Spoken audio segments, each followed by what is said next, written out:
Keto grenades, let's get into it. That's what you're going to need. We're going to line up our cups. That's some coconut oil, and we're going to melt this down in the microwave with your chocolate. Get it nice and smooth.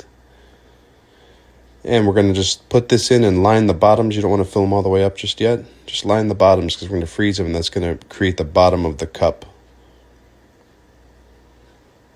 I'm going to put those maybe about 15 minutes into the freezer.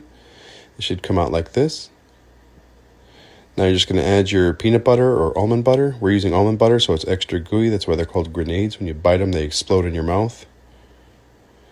Now you're just going to put the chocolate back on top. About a tablespoon for each one of these in almond butter. And we're going to freeze those up, and they're pretty much done. And as you can see, they make an excellent snack with your keto meal. And when you bite into them, they pretty much burst in your mouth with almond butter. That's why we call them the keto grenades. Enjoy. You're going to really like this recipe.